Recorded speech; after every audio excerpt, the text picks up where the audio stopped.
Эё бичлэг хийхгүй 5 жил болсон байна. Энэ хугацаанд их юм боллоо, их сургуулаа төгслөө. Одоо Японд ирээд ажиллаж байна. Мэдлэг чадвараа багч гэсэн нэмэгдүүллээ. Одоо энийгээ гадагш нь гаргах цаг болсон байна. Цаашдаа зөвхөн One Piece-ийг бариад бичлэг хийгээд явна. Тэгэхээр One Piece минийх шүү. Subscribe дарахаа битгий мартаарай. Окей. За тэгээд өнөөдрийн сэдв болохоор Бурхны хөлөг баатрууд гэж байна. Бурхны хөлөг баатрууд гэдэг нь Тенрюбитогийн хамгаалагчд. Тенрюбито гэдэг нь болохоор Тэнгэрийн луу гэж монголоор орчуулдаг байгаа. Тэгээд ханз нь болохоор Тэнгэр, Тэн, луу, тэгээд бито гэдэг хүн байна. Тэнгэр, луу хүн гэж байна. Энэ орчуулах нь яг зөв гэж бодож байна. Энэ Бурхны хөлөг баатрууд нь бүгд Йонкогийн төвшний хүчтэй гэдэг. Тэгээд Йонкогийн төвшин гэдэг чинь One Piece дээр бол одоо саяхны хүртэл бараг 4 хүн л хүн байлаа шүү дээ. 4 чаашиж байна. Гэхдээ ер нь бол нэг гарын алганд багтахаар цөөхөн хүмүүс Йонко нартай тулдаж чадна гэдэг ч юм уу тиймээс шүү дээ. Тэнгүүт одоо хүмүүс ингэж яриад байгаа байхгүй юу? One Piece-ийн тэнцвэр алдагдлаа. Одоо Йонкогийн төвшний дөрүүд араасаа гарч ирээд ямар ч утгагүй болчихлоо гэх мэт. Тэгэхээр энэ тухай бүгд дээр ярилцъя. Тэгээд одоо One Piece-ийн тэнцвэр алдагдана гэдэг чинь одоо маш чухал юм байна. Яг тэгэхээр One Piece чинь өөрөө одоо ертөнцийн бүтцийнхаа хувьд үнэхээр тэнцвэр сайтай ертөнцөхгүй. ертөнц шүү дээ. 3 адмирал, 7 Шижибукай, тэгээд плюс 4 Йонко. Энэ ертөнцийн тэнцвэрийг хадгалдаг гэж ямар ч тач ярьдаг гэсэн шүү дээ. Гэтэ логикоор бодоод үзэх юм бол далайн дээрэмчид тоогоороо илт давуу. Усан цэргүүдийг бэлтгэж авах чинь хэцүү. Тэгэд одоо сайхан сэтгэлтэй байх хэрэгтэй, хүнд туслах. Одоо тэг нэгдүгээр хүнд туслая гэж бодох хэрэгтэй. Харин далайн дээрэмчин бол хинч болчих болно. Тэгэд далайн дээрэмчин эрх чөлөөтэй мөрөөдөл байгаа шүү дээ. One Piece. Тэрийг хинч далайн дээрэмчин болж чадах болохоор тоон харьцангуй их байхгүй. За тийм болохоор усан цэргүүдчин Шижибукай гэдэг системийг бий болгосон шүү дээ. Хүчтэй, нэр алдартай тийм хүмүүсийг цуглуулад за та нар далайн дээрэмчин болов. Далайн дээрэмчин болж болохгүй шүү. Үрээд гэх юм бол одоо иймэрхүү алдар цуутай ийм харигс одоо тийм харигс кума гэдэг чинь. Иймэрхүү хүмүүстэй тулдъя шүү гэдэг нэг тийм. ертөнцид одоо юу юм тийм ойлгож байгаа гэж бодож байна. За тэгэнгүүт Маринефордын онгоцноос за ерөнхийдөө жоохон холдоод явчлаа. Маринефордын тулааныг саная та. Зөвхөн цаан сахалтын багийн эсрэг тэнгисийн цэргүүд бүх хүчээ авчирсан. 3 адмирал, Гарп, Сенгоку тэгээ бүх Шижибукайг дуудсан. Та нар заавал ирээрээ. Ирэхгүй бол эрхийг чинь цуцлаа шүү өнтер гэл. Тэгэд яг байлцсан чи юу боллоо? Одоо тий дийлэх гэж бүү юм байсан шүү дээ. Та нар мэдчихэж байгаа гэж бодож байна. За одоо хэрвээ Бурхны хөлөг баатрууд байхгүй байсан бол гэдэг төсөөлөд үгүй л та. Яг өдий хүртэл бид нар бол ингэж л харж ирсэн шүү дээ. Байга гэдгийг мэдгүйсэн тий. Тэгэд Тэнгэрийн луунуудын хамгаалалт нь урд нь зөвхөн усан цэргүүд адмиралууд байсан байхгүй юу? Тэгэд ийм яриа байсан шүү дээ. Хэрвээ хэн нэг Тэнгэрийн луу руу дайрах юм бол адмирал дайны хөлөгтэй хурч ирнэ гэдэг. Энэ бол жижиг далайн дээрэмж нөлөөлөөд тэгээд тэд нэр бол за Тэнгэрийн луунд яаж гар хурж болохгүй мэнэ гэж бодсон шүү дээ. Тэгэл одоо том нэрнүүд яах вэ те? Жишээлбэл Рейли байдаг ч. Рейли бол тийм эрсдэлтэй хийхгүй л та.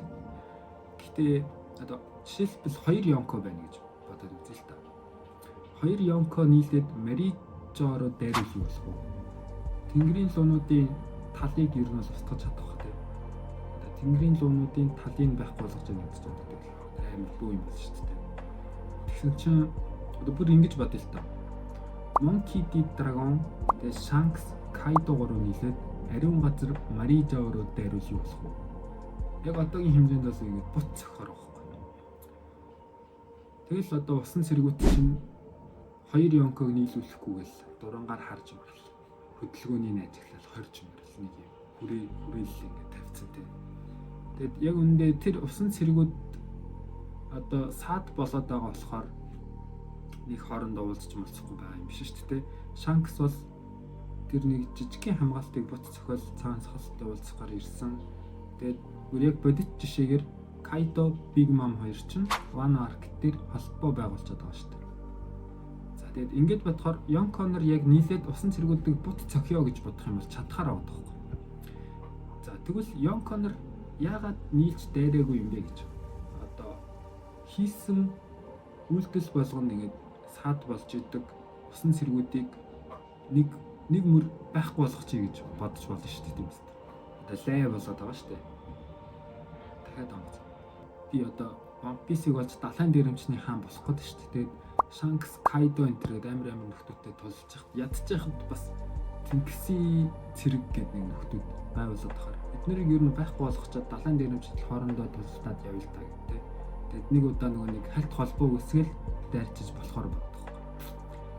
Тэгэхээр энэний хариулт нь юу вэ гэхээр усан цэргүүдийг устгалаа гэд одоо их юм байхгүй болгосоо гэд нэг том асуудал шийдэгдэхгүй яг үндэ тийм амар хүчтэй ч биш шүү дээ. Тэгэл нэг одоо их юм саад болохгүй л явж ивэл адмиралтай л нэг байнга тулдаад байхгүй л тэгээд гурван адмиралтай тэгээд таарахгүй дээ хөрх юм. Тийм болохоор зөвхөн усан цэргүүдийг устгалаа гэд асуудал шийдэгдэхгүй тэгээд усан цэргүүд чинь зөвхөн ийм нааталт нь мэждэг одоо доод шатны ийм юу байгаад байгаа. Тэгээд цаана яг юу байгааг нь бид нэр одоохондоос мэдэхгүй л байна. За тэгээд нэг бол хоёулаа нийлээд дарсч болж байна. Эсвэл нэг Yonko ганцаараа тулслаа гэхэд ч тий нэлийн үзэгтэй байхаар байхгүй. Тэнгүүт Shanks цаанаас холт хоёр бол багийнхныгаа гэсэн сэтгэлтэй одоо Luffy шиг тиймэрхүү бодолтой хүмүүс шүү дээ багийнхныгаа гэдэг. Тэгэхээр энэ хоёр бол дангаараа дайрын гэдэг сонголтыг хийхгүй гэдэг нь ойлгомжтой болж байгаа юм. Одоо тий Oda One Piece-ийн тэнцвэрийг устгахчлаа гэж ярихаа болох хэрэгтэй. Та нар Oda Sensei-г бас басаж болохгүй.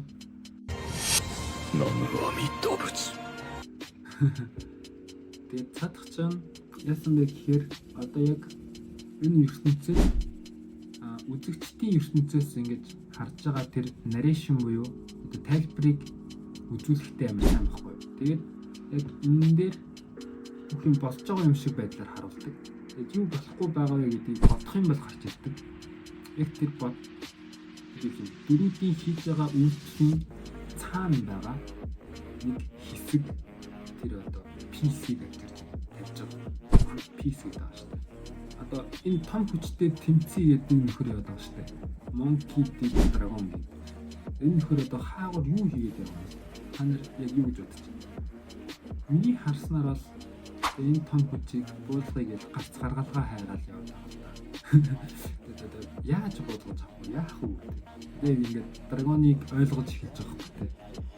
Яаж буулгах вэ? Өнөөдрийн бичлэг нэг юм их байлаа. Тэгээд дараагийн дугаараар аль нэг зарын чанартай юм явуулъя. Зөвхөн One Piece-ийн мерч зардаг нэг Facebook дээр пэйж нээсэн байгаа.